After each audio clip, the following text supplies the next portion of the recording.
자, 여러분 안녕하세요. 반갑습니다. 자, 오늘은 국토계획법상 용도지역, 용도지구, 용도구역 파트를 보려고 합니다. 64쪽을 보겠습니다. 준비되셨나요? 자, 64페이지. 지난주 우리가 도시군관리계 결정 내용 공부했습니다.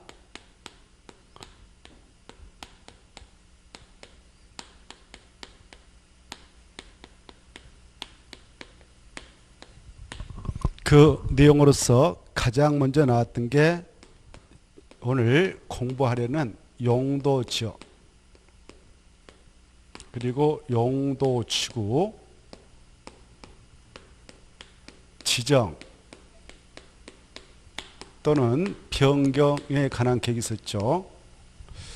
그리고 두 번째 용도구역이라고 할 수 있는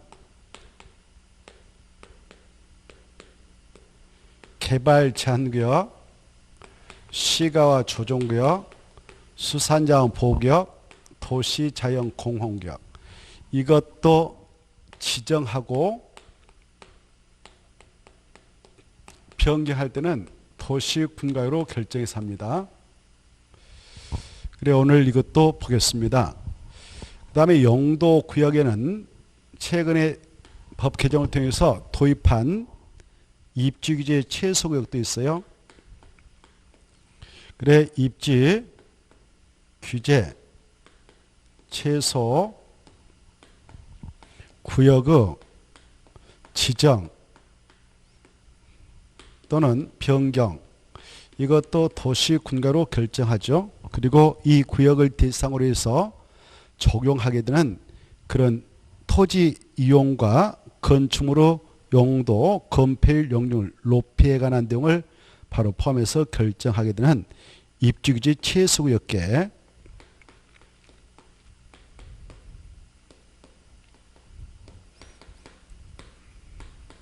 이 계획도 도시군가로 결정한다 했습니다. 그리고 세 번째 기반시설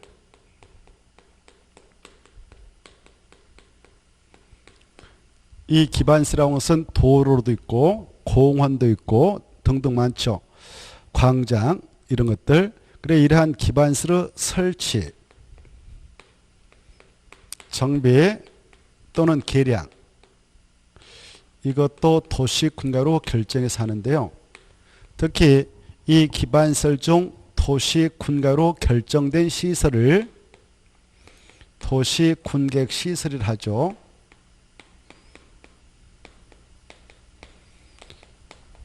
이 시설이 도로다, 공원이다 등등 그랬을 때 이 시설을 도로, 공원 이러한 것들을 설치하고 정비하고 개량하는 사업을 하게 되는데요. 그 사업을 도시군계획시설 사업이라고 하고 이 도시군계획시설 사업이라고 하는 것은 이 국토의 계획 및 이용에 관한 법률에 그 절차가 직접 규정되어 있기 때문에 이 국토계획법을 공부해 나갈 때 우리가 함께 체크할 겁니다. 자, 그 다음에 이제 네 번째 이 도시 공간 속에서 아직 개발되지 않는 그러한 미개발지를 싹 밀어서 바로 새로운 도시를 건설할 수 있죠. 그걸 도시개발 사업을 합니다. 그래 새로이 계획적 체계로 도시개발을 통해서 쾌적한 도시를 조성해 나갈 때 하게 되는 것을 도시개발 사업을 하고 그리고 그 이미 개발되어진 도시 그 속에 존재하고 있는 건축물 오래되어 노블랑심으로 전락하게 되었을 때 그걸 싹 밀어서 다시 그 지역의 도시환경 주거환경을 조성하는 사업 이걸 정비사업이라 한다 했죠. 이 사업 두 가지 모두 다 도시군가로 결정해서 합니다. 그런데 이 정비사업하고 도시개발사업은 다른 법을 통해서 그 절차가 구체로 규정이 되어 있다 그랬죠. 도시개발사업은 제2편에서 공부하게 될 도시개발법 그 법을 통해서 별도로 6문제 나온다고 그랬습니다. 그래서 지금 우리가 국토의 계획 및 이용에 관한 법률을 공부하고 있는데 이 법에서는 그 내용을 구체로 보지 않을 겁니다. 그리고 정비사업은 역시 다른 법률인 도시 및 주거환경 정비법, 도시 및 주거환경 정비법에서 주거환경 정비법에서 그 절차를 규율하고 있다고 했죠. 그래서 그 법을 통해서 우리가 공부를 하고 그 법을 통해서 별도로 6문제 출제입니다. 그래 이 도시개발법에 따른 도시개발사업, 도시 및 주거환경 정비법에 따른 정비사업, 이 법에 따른 도시군객시설사업을 모두 다 도시군가로 결정해서 하니까 이 사업을 도시군계획사업이라 합니다. 이미 했죠. 자, 그 다음에 이제 그래 5번째, 특정 지역을 보다 구체이고 상세하게 지구 단위 계획을 만들어서 개발 정비에서 조성할 필요가 있다라고 할 때 미리 지정하는 구역이 있는데 그 구역을 지구 단위 계획구라 하죠. 이 지구 단위 계획구역의 지정 또는 변경, 이것도 도시군가로 결정하게 되고 이 구역의 지목적을 달성하기 위해서 만드는 지구 단위 계획, 이 계획도 전국적으로는 도시군가로 결정 고시하죠. 계획이 도시군가로 결정 고시되면 그 지구 단위 계획구에 안에서는 고시된 지구 단위 계획 내용들만 개발과 정비를 통해서 조성된다, 이렇게 이해하시면 됩니다. 자, 오늘은 이런 도시군가로 결정해 나가는 내용을 구체로 볼 예정인데요. 용도지구, 용도구역, 개시수도, 그 다음에 입지규제 최소구역, 이런 것들을 공부할 것이고, 3번 이 기반시설과 그에 따른 도시군객시설사업, 이런 것들을 할 겁니다. 그리고 5번 지구단위 계획구역을 공부할 겁니다. 자, 그러면 먼저 64쪽을 볼까요? 64쪽 보면 용도적이 가장 먼저 나오죠. 이미 우리가 전순환 때 용도적 이것들의 내용을 기초적인 내용으로서 다룬 바 있기 때문에 가볍게 중요한 것만 체크하고 넘어가겠습니다. 자, 이 국토계획법상 도시군가로 결정해 나가는 이 용도적에서 의의는 다시 한번 체크를 해서 나갈 필요가 있죠. 이 용도지역이라고 하는 것은 전 국토가 이렇게 있다. 이걸 다시 변형하자, 이렇게. 그랬을 때 이 용도지역이라는 것은 이 국토를 바로 크게 이용을 하게 될 때 개발, 보전, 용도로 이용을 하도록 하기 위해서 지정합니다. 특히 국토 중에서도 개발 용도로 이용을 허용해 나갈 필요가 있다. 그럴 때 이 국토교통부 장관, 시도사, 대도장께서 바로 도시역이다라고 지정해 나갈 수 있고요.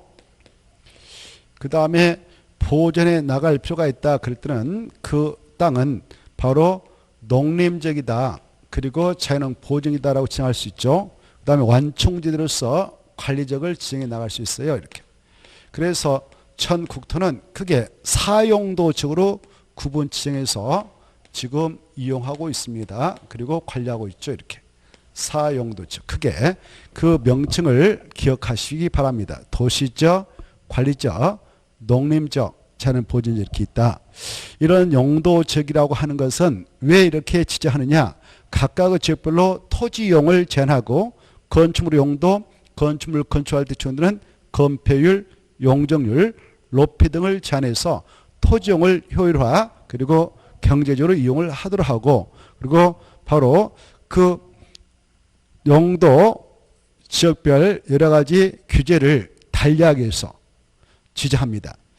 그래서 전체 국민의 행복과 이익인 공공복리 증진을 해 나가도록 하기 위해서 이러한 용도적을 지정하는데, 이 용도적을 지정할 때는 바로 이 용도 지역 간에는 절대 서로 중복되지 아니하게 지정한다는 거, 중복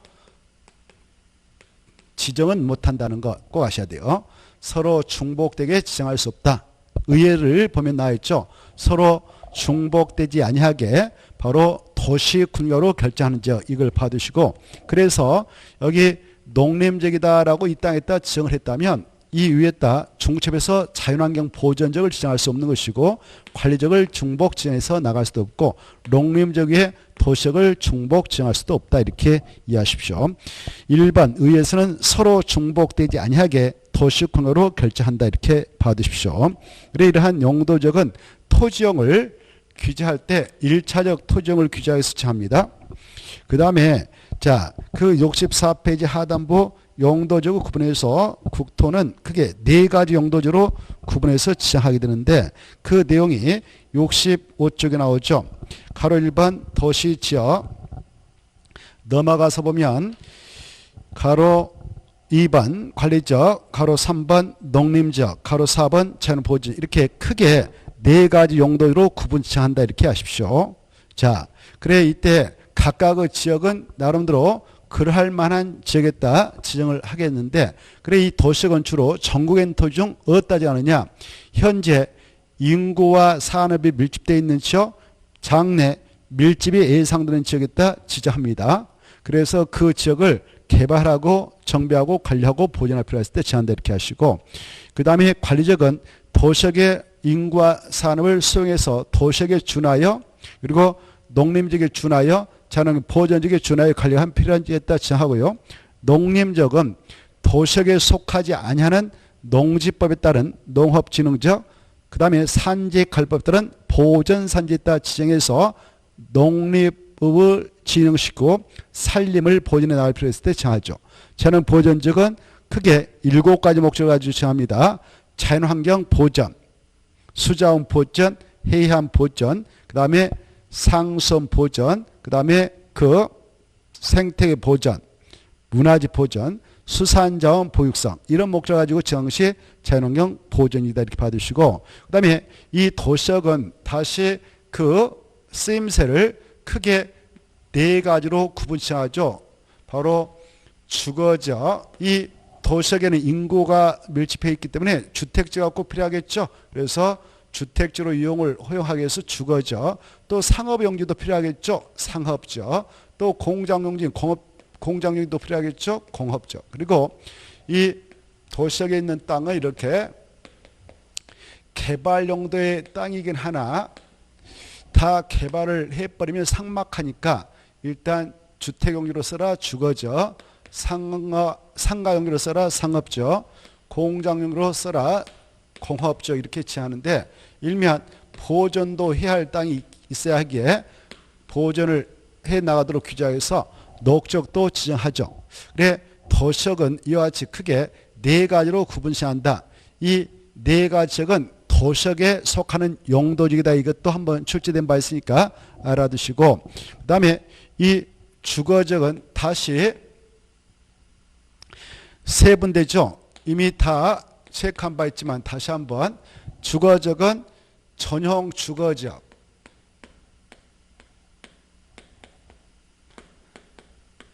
그리고 일반 주거지역,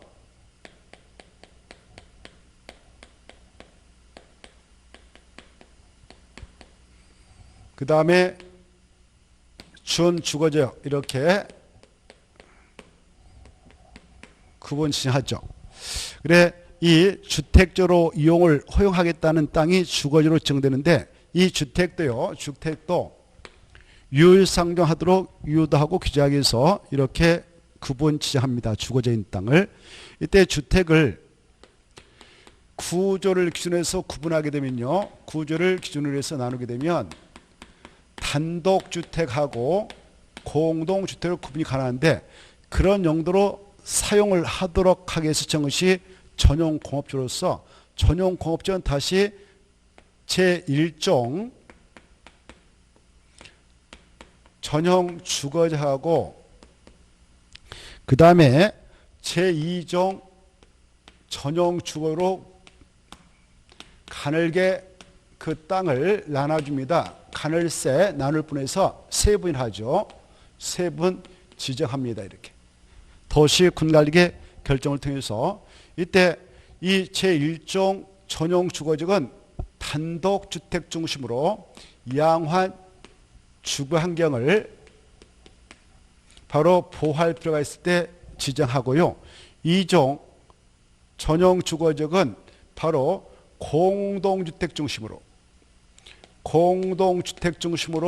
양환 주거 환경을 보호할 필요가 있을 때 지정한 땅이다. 이렇게 좀 짝짓기 두시고, 그 다음에 이 주택을 층수를 기준해서 나눌 수가 있는데요.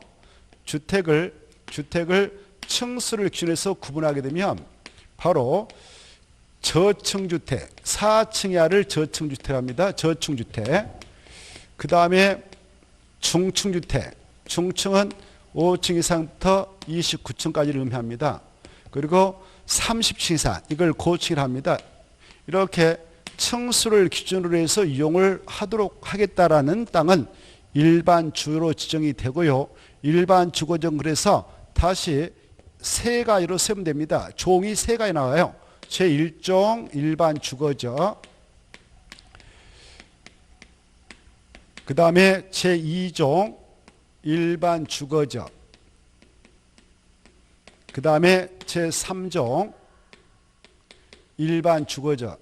이와 같이 주거지역 중 3종까지 세분되어지는 주거지역은 일반 주거지역이다. 이것도 아시고, 이때 이 저층주택 중심으로 편리한 주거 환경을 조성할 필요가 있는 지역은 제1종 일반 주거로 지정합니다.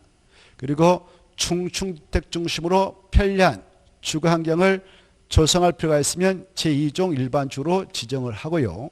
그 다음에 이 3종은 중고층 주택 중심으로 편리한 주거 환경을 조성할 필요가 있을 때 지정한 것이 제3종 일반 주거지입니다. 그래서 바로 종이 올라가면 갈수록 층수가 올라간다. 이렇게 생각하면 되겠죠. 저층은 보통 4층이 합니다. 그래서 4층에만 제1종 일반 주거지에 있는 토지에 따른 건축을 하도록 규제하고요. 그래서 아파트는 건축을 못해요. 아파트가 주택으로 쓰는 층수가 5개층 이상인 공동주택이죠. 다만 이 주택법상 바로 도시형 생활택이라는 게 있잖아요. 도시형 생활택이 세 가지가 있거든요. 도시형 생활택에는 단지형 연립택, 그리고 단지형 다세대주택, 그리고 원룸형 주택, 이렇게 세 가지가 있는데요. 이것 중 이 단지형 연립주택과 단지형 다세대택은 원래 주택으로 쓰는 층수가 4개층 이하이지만 이 도시형 생활택인 이것을 제1종 일반 주거지에다 건축할 때는 특례로서 주택으로서 5층까지 건축을 허용하고 있습니다. 5층까지만. 이렇게. 그것이 아니면 주택법상 이 도시형 생활택에 해당 것이 아니면 다 4층 이하밖에 못 진다. 이런 것도 좀 알아두시고, 그 다음에 제2종 일반 주거지는 층수 제한이 없겠습니다. 보통 바로 29층까지도 지을 수 있어요. 용적률이 허용된다면 그와 같이 질 수가 있겠죠. 그 다음에 중고층 주택 중심으로 편리한 주거 환경을 조성할 필요가 있는 지역으로 지정된 것이 제3종 일반 주거로서 여기도 층수 거의 제한 없습니다. 용적률이 허용된 범위에서 올라갈 수가 있죠. 그래서 아파트 아주 고층이 있다 그러면 거기는 보통 제3종 일반 주거지인 토지겠죠. 그 다음에 이 준주거지역은 이런 주거지역하고 그 옆에 있는 상업지역에 있는 땅 사이에서 완충 역할을 하도록 하는 지역입니다. 그래 이 상업지역은 말이죠. 바로 위락설, 숙박설이 법적으로 건축이 입지가 가능한 그런 지역인데 우리 주거지하고 그런 시설이 바로 연접했으면 여러 가지 바로 분쟁의 소지가 있기 때문에 그 사이에 완충 역할을 하도록 하게 한 땅으로 지정된 것이 준주거지로서 준주거지역은 주거 기능을 유지를 하되 바로 상업 기능, 업무 기능을 보완할 필요가 있을 때 지합니다. 그래서 주택하고 상가하고 업무설, 그러나 공업 기능 들어가지 않습니다. 그 다음에 이제 이 상업적을 볼까요? 이 상업적이라고 하는 것은 다시 바로 네 가지로 세분 지정합니다. 명칭을 좀 아실 필요가 있어요. 중심, 상업적, 그리고 일반 상업적, 그 다음에 유통 상업적, 근린 상업적, 이와 같이 용도적이 네 가지로 세분이 됩니다. 이때 이 중심 상업적은 도심과 부도심 속에다가 지정해서, 그래 이게 보니까 심이 나오죠. 심, 도시 중심, 부도심, 바로 심이 나왔다 그러면 중심 상업적으로 지정되는 땅이다 이렇게 하십시오. 도심, 부도심 등 바로 상업, 업무 기능을 확충할 필요가 있다. 그럴 때 지정하는 용도적은 중심 상업적이고요. 이 도시적에서도 아주 도시 중심에다 지정을 하게 되는 용도적이 중심 상업적이기 때문에 중심 상업적의 땅이 가장 비싸겠죠. 자, 그 다음에 이제 일반 상업적은 일반적인 상업 업무 기능을 보완할 필요가 있을 때 지정합니다. 일반적인 상업 업무 기능을 보완할 필요가 있을 때 지정한 땅이고요. 그 다음에 유통상업적은 지역 내 도시 간 바로 그 유통, 기능, 증진, 필요적이다 하죠. 그래서 바로 이 유통, 기능, 증진, 필요적이다 하니까 유통이 보이죠? 그러면 유통상업적, 일반 상업이 보이죠? 그러면 일반 상업적 이렇게, 그리고 이 심심이 보이죠? 그리고 상업이 보이고 지게나면 중심 상업적이고 지목적이다 이렇게 좀 짝짓게 하시고, 유통기능이라고 하는 것은 주로 물류센터 창고 이런 것들을 건축할 수 있도록 하는 땅이겠죠. 근린 상업적이라고 하는 것은 근린 쪽에서의 일용품, 근린 쪽에서의 일용품, 그리고 그 서비스 공급 필요적이다 합니다. 그래 근린이 보이죠? 지역이 보이죠? 그러면 근린 상업적이다 이렇게 좀 짝짓기 알아주시고, 그 다음에 이 공업적은 공장을 건축 허용하겠다는 땅이겠는데요. 이 공장도 유효상종하도록 규정해서 바로 이 공업적 땅을 세 가지로 세분치합니다. 전용 공업적,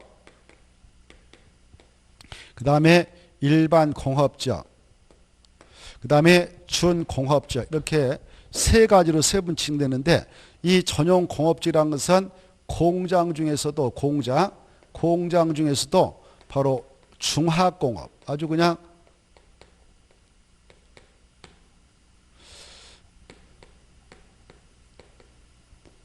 여러 가지 중하공업,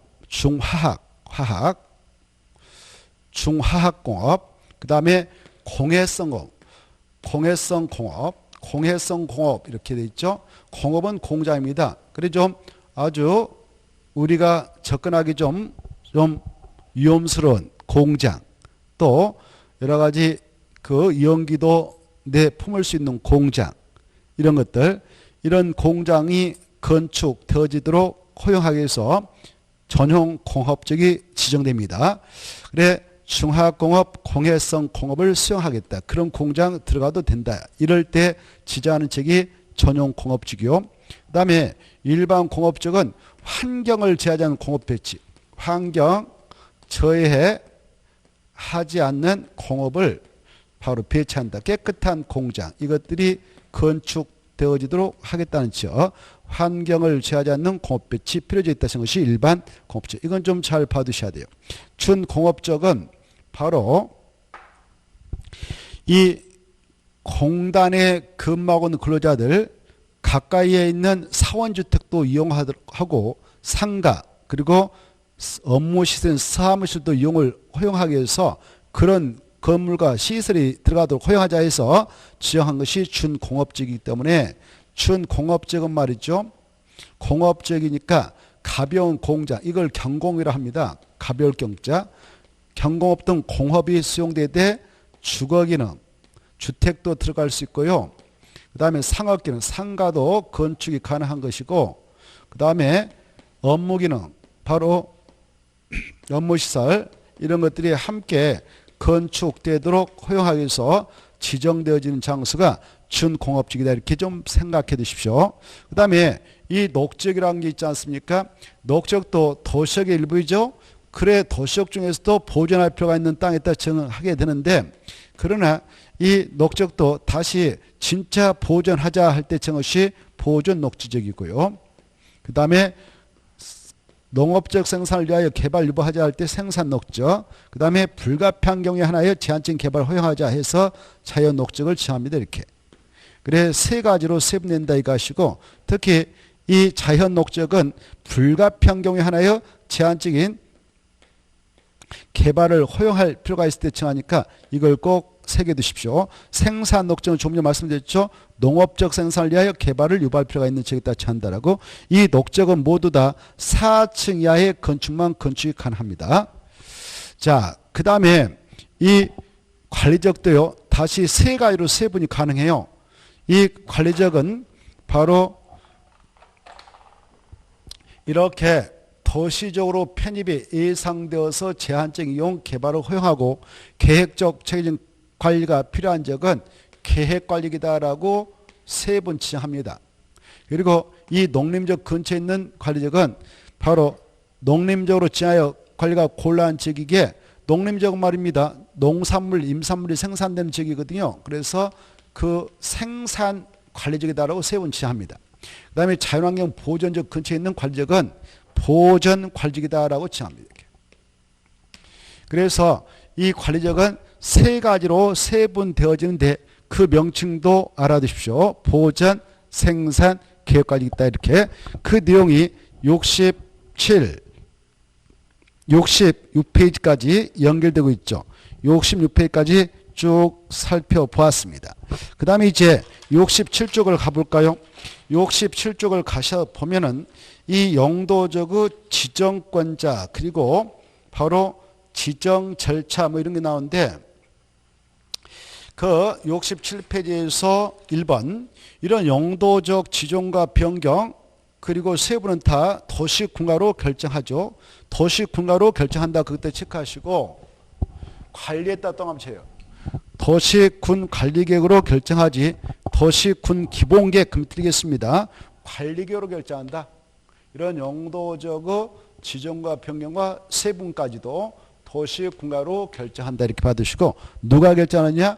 바로 전 국토를 대상으로 하여서는 국토교통부 장관이, 시도 내에 있는 땅에 따른 시도사가, 대도시에 있는 땅에 따른 대도시장이 결정을 하게 됩니다.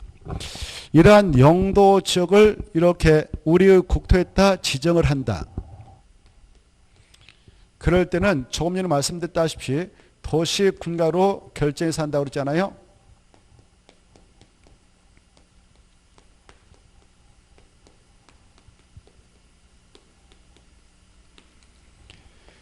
도시군가로 결정한다 그랬는데, 이때 결정을 하려면 그 이전 단계로서 그 계획을 입안하죠. 입안을 해서 결정하죠. 이때 입안권자가 있고 또 결정권자가 있습니다. 이때 입안권자도 입안을 하게 될 때 또 그 사전 절차가 필요하죠. 그게 어떤 절차가 필요했나요? 기초조사하고요. 주민 의견 청취하고요. 그 다음에 지방의회 의견 청취를 해서 입안하죠. 입안해서 최종 결정을 하고 고시하게 될 때 또 그 절차가 있었죠. 미리 관계 행정기관장과 협의도 하고 도시견의 힘을 쳐서 결정 고시하죠. 이렇게 하기까지는 많은 행정 비용과 행정력과 행정 절차가 필요합니다. 그렇죠? 그래서 이러한 영도 지역을 지정하게 될 때는 이런 절차를 거쳐서 하는 것이 원칙이지만 특별한 예유가 있습니다. 그걸 특례를 하는데, 바로 다른 법률에 따라 일정한 개발 목적을 가지고 지정했다. 개발 목적을 가지고 지정하였다면 그 장소는 개발 용도적인 도시적으로 자동적으로 결정실을 간주합니다. 여기까지 있는 걸로 간주해버리는 거예요. 여기 할 필요가 없다 이겁니다. 바로 다른 법률에 따라 개발 목적을 가지고 행정청에서 뭐 국토교통부장 뭐 시도사 얘네들이 바로 개발 목적 가지고 국토에다 이렇게 딱 지정고시했다. 개발 목적 가지고 그러면 그 장소는 자동적으로 개발 용도적인 도시적으로 결정 고성을 간주해버려요. 여기까지 걸칠 필요 없이 여기까지 걸칠 필요 없이 그냥 자동적으로 결정시를 간주하는 특례가 있습니다. 그런 특별한 애가 있다. 그런 경우가 5개가 있어요. 5개. 다른 법률에 따라 이렇게 지정했는데 개발을 해야 할 필요가 있는 장소를 지정했다. 그럴 때는 그 장소는 자동적으로 도시적으로 결정고시가 간주되는데 그런 경우가 뭐가 있느냐. 이 항만법에 따라 바다인 공유섬에 따라 항만국이다라고 증거시했습니다. 이렇게 항만국. 여기가 육지고 여기가 바다다. 바다를 공유섬이라 하거든요. 이렇게. 그래 여기 바다를 공유섬이라 합니다. 여기 평택 앞바다가 있다. 뭐 이렇게 그랬을 때 이 또 부산 앞바다가 있다. 이렇게 이런 앞바다 이런 공유섬이라 하는데 바다를 사유가 인정되지 않아요. 바다는. 그래 공유죠. 그래서 바다를 공유섬이라 하는데 이 공유섬에다가 말입니다. 항만을 건설하려고 말이죠. 항만국이다라고 지금 고시할 수가 있어요. 항만법에 따라. 근데 그 지역이 도시역에 인접한 곳이다. 그래 도시역에 인접한 그런 지역에다 항만법에 따라 항만국이다라고 증거시하면 이 장소는 자동적으로 도시역으로 결정시를 간주해서 신속한 항만 건설을 하여서 제공토록 하고 있습니다. 그래 항만법에 따라 항만구역이다 라고 지정고시한 적 중 도시역에 연접한 공유섬일 때는 자동적으로 도시로 결정시를 간주합니다. 또 의항법에 따른 의항국이다라고 지정고시했을 때도 마찬가지입니다. 그때도 의항국이다라고 지정고시했는데 그 지역이 도시역에 인접해 있는 공유섬에 따랐다 그러면 그것도 자동적으로 도시로 결정시를 간주하고요. 그 다음에 바로 이 택지개발 촉진법에 따라 비도시인 땅에 있다 여기다 관리적인데 택지개발지구다라고 증거시하면 개발하려고 정했죠. 그래서 그 장소도 자동적으로 도시적으로 결정시를 간주합니다.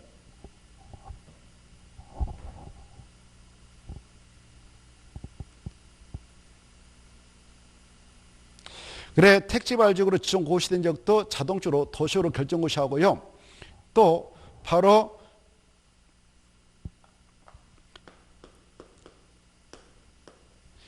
이 비도시적인 땅에다가 산업 입지 및 개발한 범위를 따라 여러 가지 산업단지 개발을 하고요.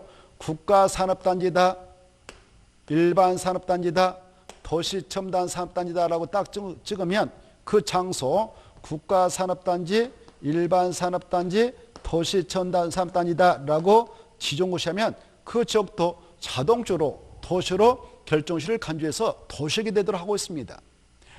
원래 관리적의 땅을 이 도시로 변경하려면 변경을 하게 한 이 절차를 거쳐서 고시를 해야 관리적인 땅이 도시로 변경고시 되는데 그런 절차가 필요 없다.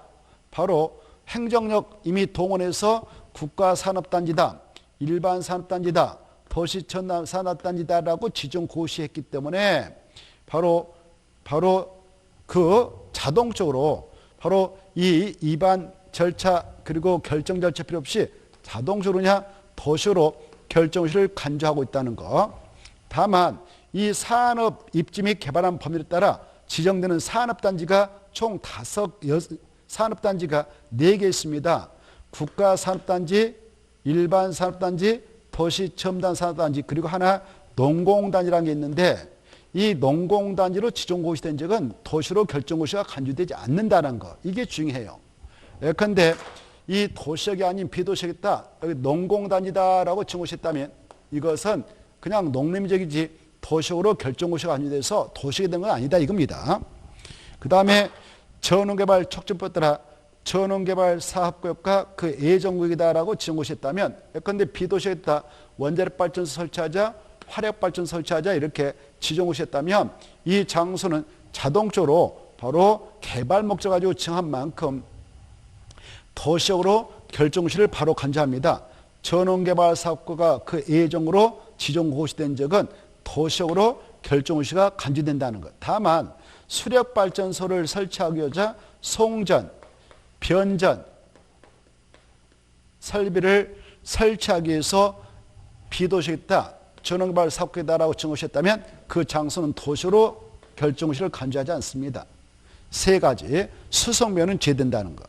그래 이와 같이 5개를 도시적으로 결정고시한 걸로 간주한다라고 알아주셔야겠는데 어떠한 장소로서 다른 법률에 따라 지정고시되면 개발용도적인 도시로 결정고시를 간주해버리느냐. 기억할 때 항도공, 어도공, 국일도산, 택지, 전원, 수성면제 그리고 농공단체 이렇게 좀 기억을 해 두시기 바랍니다.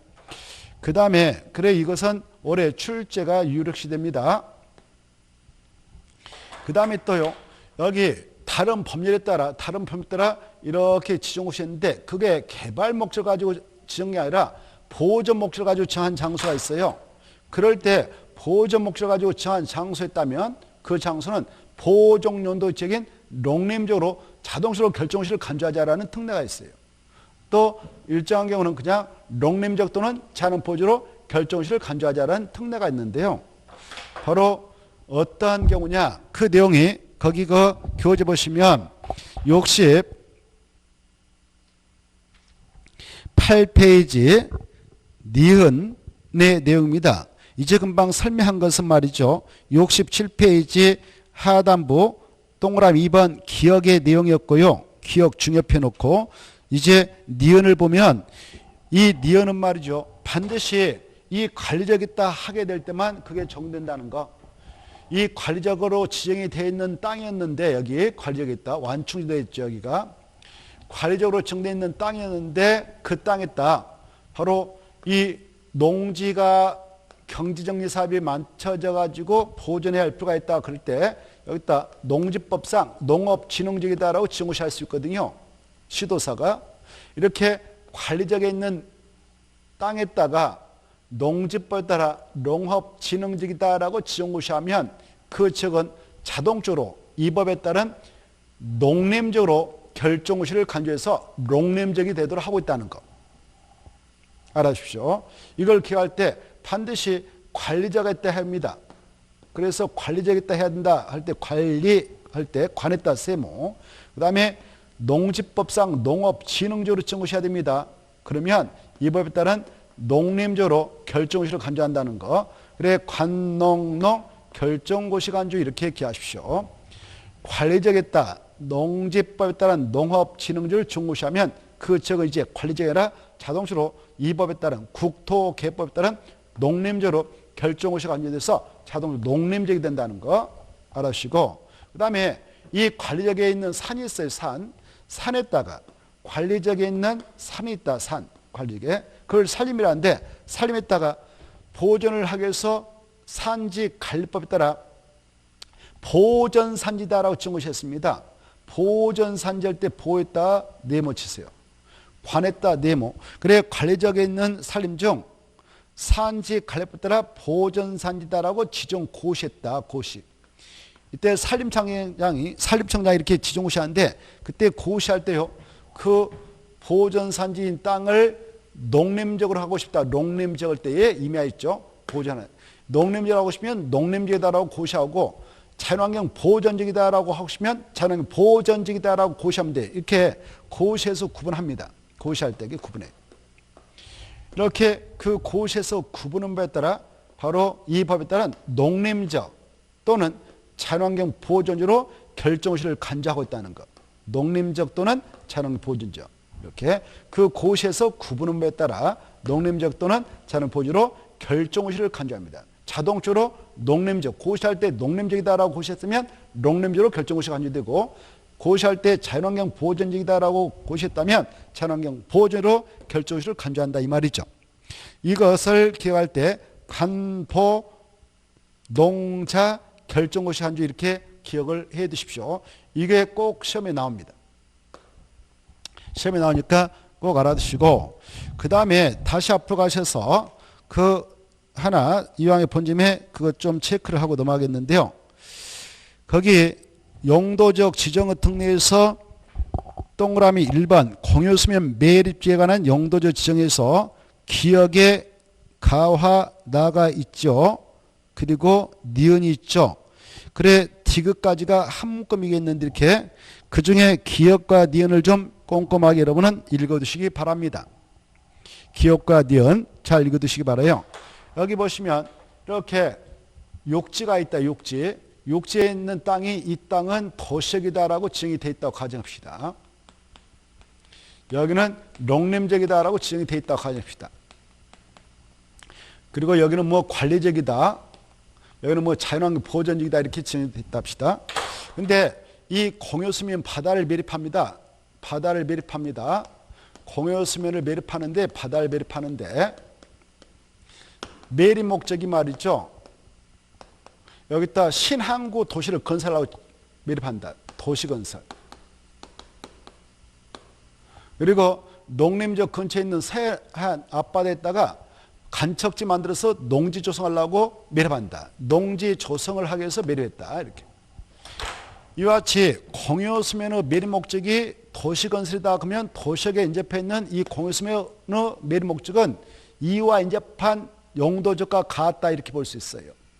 농림지역 근처에 있는 공유수면을 매립하는데 농지조성사, 농지조성차 바로 매립한다 하면 그 공유수면 매립 목적은 이와 이웃하고 있는 용도적과 같다. 이렇게 볼 수 있죠. 이렇게.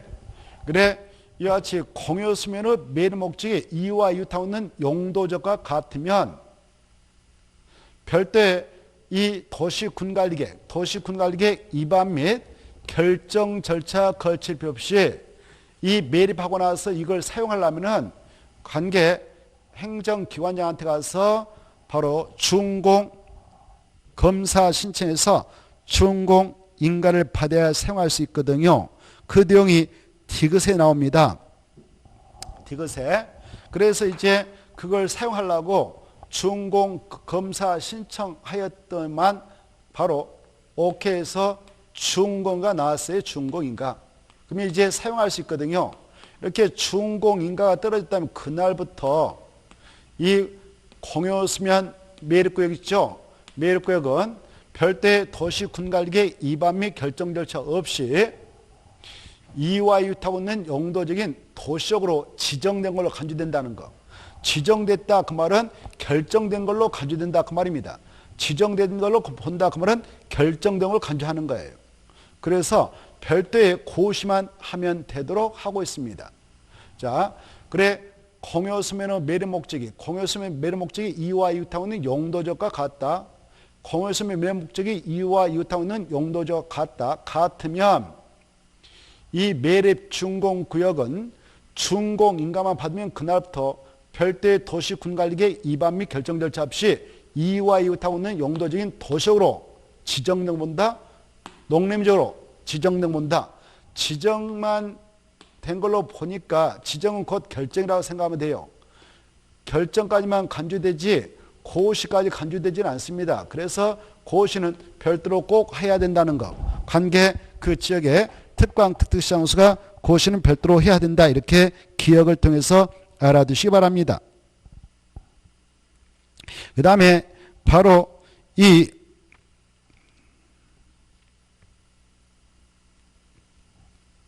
니은을 보시죠. 니은을 보시면 공유수면의 매립 목적이 그 매립구역과 이웃하고 있는 용도적 내용과 다른 경우에 따라 체크하시고 아까 기억은 같은 경우에 따라 체크하세요. 같으면 그 말이 포인트니까요. 동그라미 기억. 니은은 다른 경우 그리고 그 매립구역이 둘 이상의 용도에 걸쳤거나 이웃하고 있는 경우 이럴 때는 매립구역에 속할 용도적은 이런 도시군관리계획 결정을 통해서 지정을 해줘야 된다. 그 말은 이 절차를 다 거쳐서 지정을 해줘야 된다. 이렇게 이해하시면 됩니다. 자, 그래 이렇습니다. 이 공유수면을 매립하게 되는데 이 바로 도시역 근교에 있는 공유수면을 매립하게 될 때 그 매립 목적이 농지를 조성하고자 매립했다. 그러면 공유수면의 매립 목적은 이와 이웃하고 있는 용도적과 다르다 이렇게 하거든요. 그러면 농지를 조성하고자 간척지 만들었다 그러면 이 땅은 농림지로 결정해 주는 게 낫겠죠. 그럴 때는 농림적이다라고 도시군가로 입안하고 최종적으로 결정해서 지정을 해줘야 된다. 이걸 도시군가로 결정해서 지정을 해줘야 된다. 원칙도로 가는 겁니다. 원칙도로. 그리고요, 이 공유수면을 매립하는데 매립구역이 이렇게 도시의 일부하고 농림지 일부에 걸쳤다. 이렇게 두 개 이상의 용도지에 걸쳐있거나 이웃해가지고 매립이 이루어질 때도 그 매립했던 그 장소는 무슨 용도지이다라고 도시군가로 결정해서 지정을 해줘야 된다. 그 말은 이 절차를 다 거쳐서 지정을 해줘야 된다. 이 말입니다. 그 내용이 바로 니은이니까 니은도 좀 잘 봐두시기 바랍니다. 자, 여기까지 하고 그 다음에 이제 넘어가서 보시면 69페이지 용도지역에서의 행위자 나있죠. 이렇게 용도지역을 지정하게 되면은 그 용도지역별로 건축제한이 가지는데 그런 건축제한은 동그라미 1번 대통령령으로 정하고 있다. 이렇게 알아두십시오. 대통령으로 정하고 있다. 이렇게. 그때 대통령령이라고 하는 것은 국토개법 시행령을 말하죠. 그 내용은 바로 71조 바로 1항에서 또 규정하고 있습니다. 법령에서 규정하고 있죠. 그 내용이 70페이지 나옵니다. 70페이지 보면 바로 우리 용도별 건축제한에서 이게 바로 용도별 건축제한인데 이런 것들이 표에 나오죠. 그리고 69페이지 보면 가로 2번 건축제한에 관한 특례해가지고 바로 특정 장소에서는 대통령령으로 건축제한을 정해놓고 있는 게 아니고 다른 법률을 통해서 정해놓고 있음을 규정해놓고 있습니다. 그 내용을 보자면 자, 박스 안에서 바로 4번과 5번과 6번, 7번은 꼭 봐두세요. 4번, 5번, 6번, 7번 꼭 봐두십시오. 자, 어떠한 장소의 말입니다. 이렇게 농공단지가 지정되어 있다 합시다. 농공단지가 지정이 되어 있다면 그 용도지역과 무관하게 이 안에서 여러 가지 건축물의 건축제한이 행위자는 무슨 법을 적용받느냐, 무슨 법에 따라야 되냐, 그 법의 이름을 꼭 알아주세요. 산업, 입지 및 개발에 관한 법률이다. 산업, 입지 및 개발에 관한 법률이다. 이렇게 알아주십시오. 산업, 입지 및 개발에 관한 법률이다. 이렇게 알겠죠? 그 법이 잘 나오니까 그 법을 좀 알아주시고 그 다음에 5번 농림적 중 자, 여기 농림적 이렇게 지정이 되어 있는데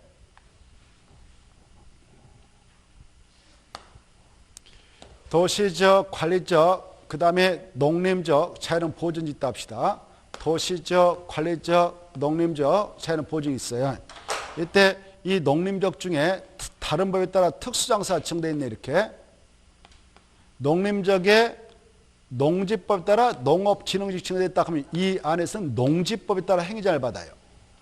그리고 농림적 중 보존산지가 지정됐다 하면 산지관리법, 농림적 중에 초지가 지정되어 있으면 초지법 이렇게 좀 봐두세요. 반드시 농림적에 그러한 특수장소가 지정됐을 때 그런 개별법에 따라 행위를 받는다는 것. 그 다음에 6번은 반드시 자연환경 보전적 중에 공헌구역이 있다. 그러면 자연공원법, 상선보호구역이 있다. 그러면 수도법, 지정문화재 천연기념물과 그 보호가 있다. 그러면 문화재보호법. 그 다음에 해양보호구역이 있다. 그러면 해양생태계의 보존 및 관련 법률. 이런 법에 따라 각각 행위자이 가지니까 짝짓기해서 알아두시기 바라고. 그 다음에 7번 자연환경 보존 중 수산자원 보고 있으면 수산자원관리법에 따라 건축제한 행위자이 가지고 있다. 이렇게 좀 봐두십시오. 그 다음에 넘어가서 보시면 바로 70페이지 여러 가지 용도지에 따른 그 행위자에 나오는데 이 내용은 쭉 통과하고 71페이지 동그라미 3번을 하나 볼까요? 3보면 제1종 일반 주거지 안에서 건축할 수 있는 건축은 박스와 같다 해놓고 4층야만 건축하도록 규정하죠. 다만 그 주택법의 시행령상 규정하고 있는 단정 1주택, 단정 다세택 이게 도시형성주택인데 그런 주택 두 가지는 5층까지 건축을 특별히 인정해주고 있다. 이 정도 보시고 그것이 아니면 다 4층 이하밖에 못 진다. 이렇게 체크를 해두시 바랍니다. 그 다음에 쭉 넘어가셔서 이건 뭐 참고로 보시고 쭉쭉. 이것도 종종 이 표에서 한 문제 나오는데 이건 맞추기가 힘듭니다. 그래서 통과를 하고 쭉 넘어가시면 저 81페이지 보면 24번 보전 녹지에서 건축할 수 있는 건축물은 다 4층밖에 못 진다. 그거 좀 봐두시고 82페이지 생산 녹적도 4층에밖에 못 진다. 이거 봐두시고 83페이지 자연 녹적도 4층에밖에 못 진다. 이렇게 봐두시고 그 다음에 17번 보전 관리도 4층에밖에 못 진다. 생산 관리도 4층에밖에 못 진다. 넘어가시고 그 다음에 86페이지 19번 계획관리 있죠. 이 계획관리도 4층에밖에 못 줍니다. 왜? 4층을 초과하는 모든 건축물을 건축할 수 없다 이렇게 돼 있죠. 없는 일이 나왔으니까 못 진다 그 말입니다. 넘어가시고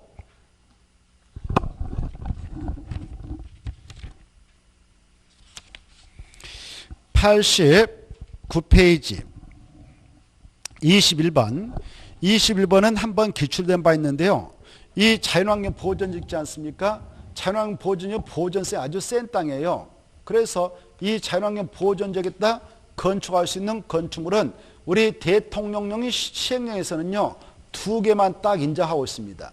이 2가지가 아니면 건축 못하는 거예요. 무엇과 무엇만 건축을 특별히 허용하고 있느냐 이걸 가지고 한번 출제한 바 있습니다. 그리고 각각 그 지방자치단체에 실제 맞게 도시, 군 계획적으로 건축할 수 있는 건축물을 허용해 나갈 수 있는데 그 조례까지는 우리가 알 필요 없어요. 시험금으로서는 대통령령이 시행령에서 정하고 있는 것만 알면 되겠는데 바로 여기에도 우리 국민들 중 농사 짓고 바닷가에서 어부처럼 사시는 분들이 있죠. 그분들의 주택을 농민에게는 농가 단독태를 하고 어민에게는 어가 단독태를 하는데 이렇게 농어가 단독태 건축을 허용합니다. 주택 중에서도 농어가 단독택, 농업인과 어업인이 사는 주택을 농어가 단독택하는데 이것이 아니면 주택 허용하지 않아요. 그래서 이 자연환경 보존지를 가서 보면 경치가 너무 아름답습니다. 개발을 못하게 막아놨으니까. 그래 그 땅을 취득해 가지고 아무나 주택 질 수 있냐? 안 되는 겁니다. 어떤 자는 땅 사가지고 주택 지려고 건축하시는데 허가 안 내줘 버리고 어떤 자는 허가 되어 있다. 그 허가 받아갔던 친구는 농업인, 어업이니까 내줬던 것이고 우리 도시민들은 도시 아파트 살고 있다. 거기에서 뭐 농사 짓는 친구도 아니고 그냥 와서 어떤 별장같이 지려고 한다. 이건 허가 안 내줘 버리는 거예요. 반드시 농어가 단독되어 있다 이렇게 이해하시고 이 주택에 살고 계신 분들 바로 의식주가 필요하니까 지금 우리 법에서 인정하는 것이죠. 그리고 이 주택에 살고 계신 분들 아이들 초등학교 취약시킬 의무가 있는데 학교가 너무 멀면 애들 보내기 힘들죠. 그래서 초등학교까지는 허용하지만 중학교, 고등학교, 대학교 건축은 금지된다. 이걸 꼭 기억하세요. 그래 자연환경 보존제 안에서 조례가 허용하고 있는 것 빼고 건축이 가능한 것은 2개 있다. 뭐냐? 농어가 단독주택하고 초등학교다. 이걸 가지고 한번 출제한 바 있습니다. 2개만 된다. 이렇게 알아주십시오. 자, 거기까지 하고 그 다음에 90페이지 참 쉬었다가 이제 우리가 이 용도지역을 쫙 정리해 봤는데요. 용도지역별로 허용되는 건축물을 이렇게 건축할 때에 바로 그 규모의 제한을 가합니다. 그 규모의 제한을 가는데 이 밑바닥을 건축 면적이라 합니다. 그래 이 주어진 대지가 있다. 대지의 면적 속에서 확보가나 이 건축 면적의 크기를 최대 크기를 규정하겠다는 것이 건폐율이요. 그래서 건폐율은 대지 면적에 대한 건축 면적의 비를 말하죠. 그리고 이 건축물을 이제 층층이 건축에 올라갈 때 1층 바닥면적, 2층 바닥면적, 3층 바닥면적 이 합계 이걸 연면적이라 하는데요. 이을연 합계 바닥면적을 쭉 이었다 해서 연면적을 합니다. 이 연면적의 최대 규모를 규정하겠다 해서 적용을 하도록 되어 있는 것이 있죠. 그게 뭐냐? 용적률입니다. 적자가 쌓을 적이죠. 층층이 쌓아 올린다 이거죠. 그래서 얼굴 만든다 건물. 그래 용적률의 경우는 바로 이 허용하는 최대 연면적 크기를 규정해서 이걸 적용하죠. 이때 용적이란 대지 면적에 대한 연면적 비율을 말하기 때문에 100%를 곱해서 산정하면 됩니다. 이렇게.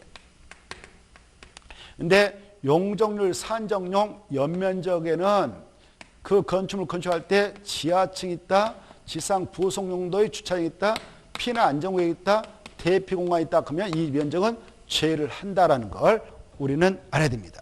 그리고 이 용적률하고 건폐라는 것은 건축물을 건축할 때 규모의 제한을 가하기 위해서 반드시 적용하게 되는데 이때 건폐를 먼저 적용해서 건축면적 확보하고 그 다음에 용적을 적용해서 층층이 건물을 올려가도록 되어 있기 때문에 건축물을 건축할 때는 건폐를 먼저 적용하고 용적을 나중에 적용해서 순서가 건폐를 먼저 나오고 나중에 용적이 나온다 이렇게 알아두셔야 됩니다. 잠시 쉬었다가 이와 관련 내용을 또 보도록 하죠. 쉬었다 하겠습니다. 이건 지우지 마시고요.